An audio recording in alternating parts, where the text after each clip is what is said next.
రీసెంట్‌గా అమెరికా అధ్యక్షుడు మరొక సంచలన నిర్ణయం తీసుకోవడం జరిగింది. ఆ నిర్ణయం ఏంటి అంటే, అమెరికాకి ఎగుమతి అయ్యే ఫార్మా ఉత్పత్తుల మీద 100% టారిఫ్‌లు విధించడం జరిగింది. మనందరికీ తెలుసు ఇప్పటికే మన భారతదేశ ఉత్పత్తుల మీద 50% టారిఫ్‌లు విధించారు. కానీ ఫార్మాకి మినహాయింపు ఉందన్నమాట. కానీ ఇప్పుడు ఆ మినహాయింపును కూడా తీసేసి దాదాపు అమెరికాకి మనం ఎగుమతి చేసే ఫార్మా ఉత్పత్తుల మీద 100% టారిఫ్‌లు విధించడం జరిగింది. అయితే ఇది మన భారతదేశానికి పెద్ద ఎదురుదెబ్బ అని మనం చెప్పుకోవాలి. మన భారతదేశ ఫార్మా ఇండస్ట్రీకి. ఎందుకంటే మనం దాదాపు 45% జనరిక్ మెడిసిన్ అమెరికాకి ఎగుమతి చేస్తాం.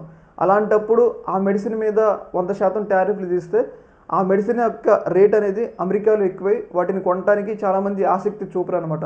ఇది ఒక రకంగా మన భారతదేశ ఫార్మా ఇండస్ట్రీకి, అలాగే భారతదేశ ఫార్మా మీద ఆధారపడి జాబులు చేస్తున్న వాళ్ళకి పెద్ద ఇబ్బంది అని మనం చెప్పుకోవాలి. అయితే ఇక్కడ మనం గమనించాల్సింది ఏంటి అంటే, డొనాల్డ్ ట్రంప్ ఓన్లీ మన భారతదేశం మీదే 100% టారిఫ్లు వేయలేదు. ప్రపంచంలో ఎవరెవరైతే అమెరికాకి ఫార్మా ఉత్పత్తులు ఎగుమతి చేస్తున్నారో వాళ్ళందరి మీద కూడా టారిఫ్లు విధించండు. అంటే ఆ దేశాలన్నీ ఎంత ఎఫెక్ట్ అవుతాయో మనం కూడా అంతే ఎఫెక్ట్ అవుతాయి అనమాట. ఏదేమైనా కానీ ఈ నిర్ణయం అనేది ఒక రకంగా భారతదేశ ఫార్మా ఇండస్ట్రీకి పెద్ద ఎదురుదెబ్బ.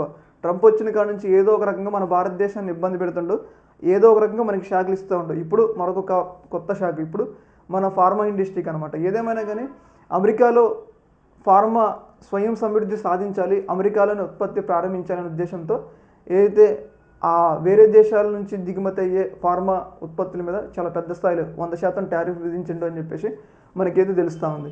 ఈ యొక్క అంశంలో మీ యొక్క అభిప్రాయాన్ని కామెంట్ సెక్షన్లో తెలియజేయండి. ఒక